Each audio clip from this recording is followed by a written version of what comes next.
This is Lisa from Mobile Tech Review, and this is the MSI Prestige 14 Evo for 2021. Yes, there's still a Prestige, not Evo model. I'll tell you what the differences are in a bit, but this one is Intel 11th Gen, the Evo platform, which means long battery life, instant wake from sleep, Intel CPUs and GPUs inside, Intel Wi-Fi, yada yada. You get the idea there. So this is another attempt for MSI to go into the business ultrabook market. They're really well known, obviously, for the gaming laptops, and their mobile workstations are no slouches either. And they're still working on that business laptop market, which doesn't mean dull necessarily. I mean, look, the Dell XPS 13 is a business laptop as well. And this is a conventional 14-inch clamshell laptop design, not a convertible and all that sort of thing.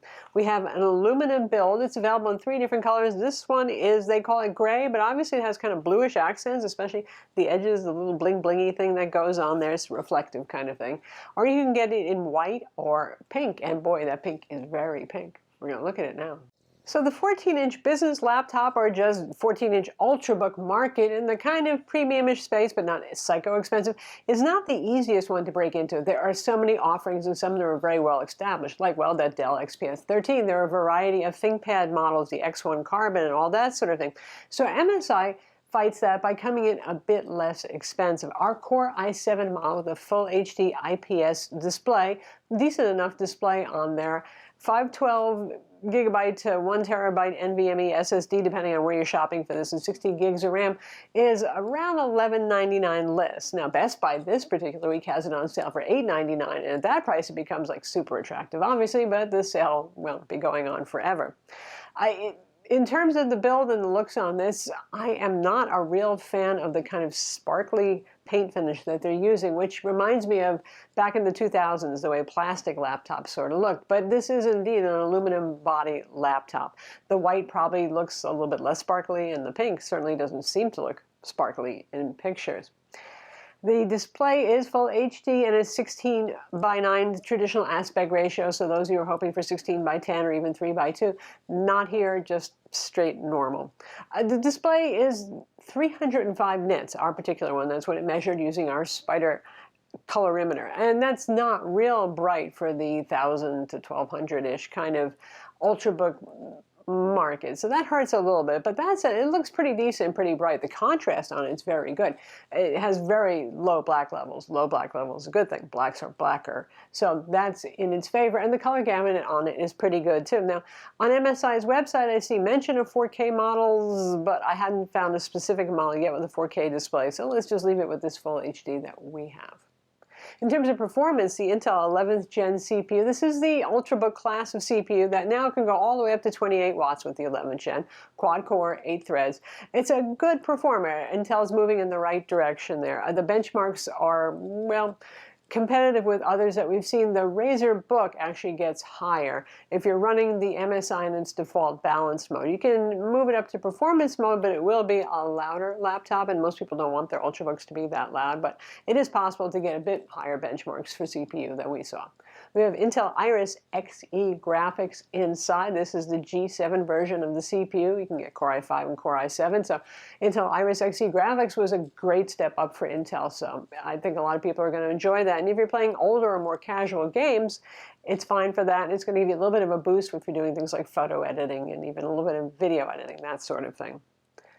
Now, speaking of fan noise, yes, you will hear it if you're pushing the laptop hard to moderately hard, particularly when it's plugged in, which is when most ultrabooks and all laptops get a bit louder because they're running in full performance mode. And MSI does know their cooling thanks to their gaming laptops and motherboards. So we've got an unusually beefy heatsink here with some pretty large pipes and a pretty big fan for something that is basically your Intel Ultrabook with no dedicated graphics.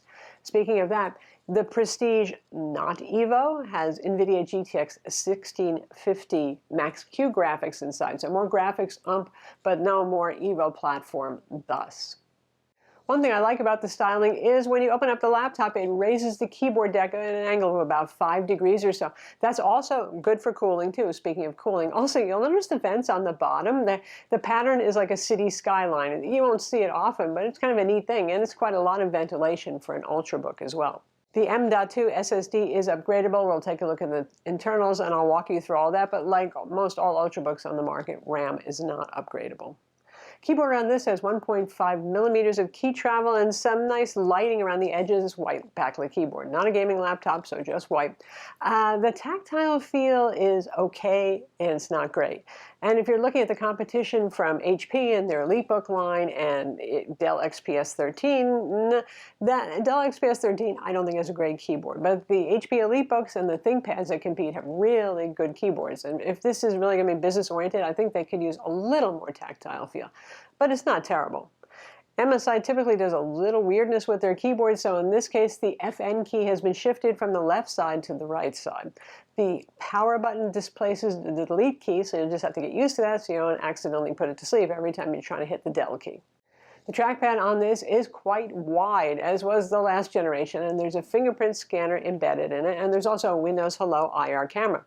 The trackpad is absolutely fine. It's Microsoft Precision, but it's a very slippery surface, so I found a little hard to control the cursor just because my finger was skating everywhere on it. Probably if you build up some fingerprint oils, it would help with that. In terms of connectivity of Intel Wi-Fi 6 is the AX201 card with Bluetooth 5.1. There is no LTE, 4G, or 5G option that I've seen on this, so we're kind of businessy, but we're not totally gone to businessy where that starts to become an option. Ports on this, however, are a bit better than usual compared to some of the competitors like the XPS 13 or even the 13-inch MacBook Air and MacBook Pro. Insofar as we have two Thunderbolt 4/USB-C 4 ports, that's great, but we also have a USB-A port, so you don't have to run to get a dongle immediately just to use the mouse that you've been using for several years. The only weirdness here is that this is a USB 2.0 port for that USB-A port, and I haven't seen that in a while. There's also a micro SD card slot, so for content creation, yay that, and of course a headphone jack. The laptop has a 52 watt-hour battery. That's pretty good. That's very competitive, certainly. And a 65-watt fast charger. They say that you can charge it for 15 minutes and get about 1.5 hours of runtime, obviously with your brightness not set too high to get that, but it's good to see that sort of thing. Again, Intel Evo platform, so battery life should be a plus here. And in fact, it is. It's going to depend on what you're doing with it, obviously, but if you're doing our light productivity test, which is MS Office, a little social networking, maybe a little streaming video, and just a little bit of Photoshop editing with the brightness set to 200 nits, and we saw 8 hours to 9 hours of battery life. That's not bad. Obviously, jack the brightness up, it's going to get worse. Lower it as much as you can, it'll get better. If you're doing something like compiling code or editing in Photoshop for hours, then it will be less. To get the bottom cover off, simple Phillips head screws. They are all visible except for the one under MSI's usual factory steel sticker. So just poke right through there and you can unscrew it and then use a guitar pick or something to pry off the edges. Compared to some of their gaming laptops, this is actually pretty easy to take off. There's our aluminum cover, and that's what the underside looks like. And here are internals. Obviously the battery is right over here, 52 watt-hour. Our NVMe SSD is here. This is a Kingston 1 terabyte in ours. Now note that this platform supports PCIe 4.0, but this drive seems to be a 3.0 drive given the benchmark speeds that we got on it. Stereo drivers surrounding the battery here in the palm rest area, which is where you usually see them. And 2-watt speakers, not really loud, but not bad sounding at all by any means. The Intel Wi-Fi card is socketed and thus replaceable should you ever need to do so. RAM is soldered on board, which is the case for pretty much every Ultrabook on the market. So one thing to note, though, is a very large fan for something that's Intel integrated graphics only here. This is pretty beefy cooling, and there's our bigger than average for an Ultrabook heat pipes with good length on them, and obviously this is the heatsink for the CPU right here. So in terms of the competition, price is going to be one of the big reasons here, I think. Nothing in the Prestige 14 Evo really sets it apart and makes you say, oh, I have to have this. The design is fine. It's not beautifully unique. It's competent display, it's a okay keyboard, all those sort of things. It's a good laptop, but when you're looking at the Dell XPS 13, you might be tempted by it. A little bit smaller to display there, and you're going to be spending about $300 or $400 more for the same configurations. So that starts to look like a plus there. The MacBook Air and MacBook Pro 13-inch with the M1 CPU, if you're looking at 16 gigs of RAM and a 512 gig SSD, that's going to be $1399 starting for the Air. Obviously, the Pro is going to be a bit more money. And compared to the HP Elites, and the ThinkPads, which typically are even more expensive, really targeting the business market, then the MSI starts to look pretty darn attractive. And it's very light and it's sturdily built. Oh, and it has some ports besides Thunderbolt, yay. So that's the MSI Prestige 14 EVO. I'm Lisa from Mobile Tech Review. Be sure to subscribe to our YouTube channel for more cool tech videos and hit the notification bell so you know about them.